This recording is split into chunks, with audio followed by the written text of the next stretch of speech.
मुंबईसह महाराष्ट्रात कोविड पुन्हा वरती तोंड काढते का असा प्रश्न निर्माण झालेला आहे। खरं तर काल राज्यभरात 89 कोविडचे रुग्ण जे ते आढळले, तर मुंबईचा आकडा हा 30हून अधिक आहे। सध्या मी कामा रुग्णालयातील ह्याच कोविड वॉर्डमध्ये, खरं तर हा प्री कोविड वॉर्ड म्हणजे प्री सिम्पटम्स वॉर्ड, आणि ह्या ठिकाणी आपण हा सगळा आढावा घेतो। खरं तर सगळ्या मशिनरीज या ठिकाणी उपलब्ध केलेल्या, त्यासोबतच प्रत्येक बेडला O2 म्हणजे ऑक्सिजनची व्यवस्था जी आहे तीही सुद्धा पुरवण्यात आलेली आहे। आपण जर पाहू शकतो तर प्रत्येक बेडच्या ठिकाणी आपल्याला पाहायला मिळते।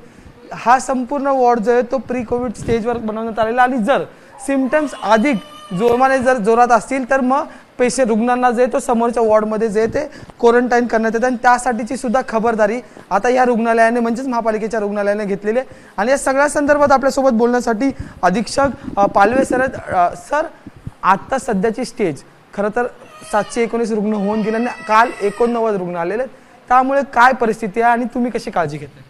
सध्या स्थितीमध्ये आपल्या रुग्णालयात आपण टोटल 30 बेड केलेले आहेत। 20 बेड जे आहेत ते महिलांसाठी आहे, ते 5व्या फ्लोअरला आहेत, आणि 10 बेड आहेत ते पिडियाट्रिक ग्रुपसाठी आहे। तर हे 30 बेड जे आहेत ते नॉन ICU बेड आहेत, आणि जे ICU बेड आहेत ते टोटल 8 बेड आहेत। त्याच्यामध्ये 3 बेड NICU मध्ये आहेत आणि 5 बेड ॲडल्टसाठी आहेत। तर तिकडे आपण व्हेंटिलेटरची व्यवस्था केलेली आहे, तसेच इथे सुद्धा व्हेंटिलेटरची व्यवस्था केलेली आहे। आणि मेन जो रिक्वायरमेंट असते कोविडची ती असते ऑक्सिजन। तर प्रत्येक बेडला आपण ऑक्सिजन दिलेला आहे। आपल्याकडे लिक्विड मेडिकल ऑक्सिजनचा टँकसुद्धा आहे, आणि त्यामुळे ऑक्सिजन सप्लाय बंद होत नाही कधीच।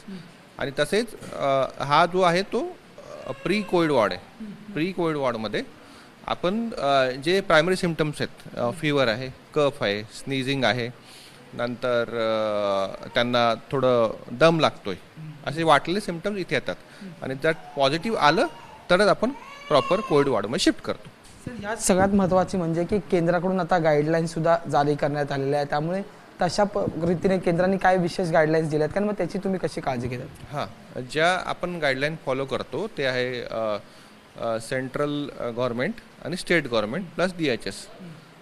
त्या ज्या गाईडलाईन्स आहेत रेग्युलर, त्यांनी जी हॉस्पिटलसाठी गाईडलाईन दिल्या आहेत की सेपरेट बेड क्रिएट करा, तसेच ऑक्सिजन सप्लाय कंटिन्युअस ठेवा, जे मेडिसिन्स लागतात आपल्याला कोविडसाठी ते रेडी ठेवा, डॉक्टरांची व्यवस्था करा, आणि इंटेन्सिव्ह बेड क्रिएट करा।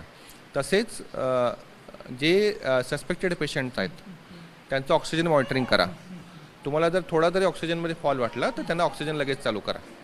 तर अशी या बऱ्याच प्रकारच्या गाईडलाईन आहेत, तशा तेवढ्या या प्रायमरीला मी फॉलो करतो। यात आता माझा सगळ्यात महत्त्वाचा मुद्दा आहे की 89 काल राज्यभरात जे ते रुग्ण जे ते आढळलेले आहेत, त्यामुळे आगामी काळात आणखी रुग्णसंख्या वाढ होऊ शकते का? कारण की पावसाचे दिवस येणार आहेत, त्यामुळे काही काळजी घेणं गरजेचं आहे का? तुम्ही काय सांगा? हां, कोविड जे रुग्ण वाढत आहेत ना, कारण की हे आता मेट्रोपॉलिटन सिटी आहे, बरेचसे एज्युकेटेड लोक आहेत, तर थोडे जरी सिम्पटम असेल तर ते कोविड टेस्ट करतात, आणि त्याच्यामुळे कोविड टेस्ट पॉझिटिव्ह येत आहेत।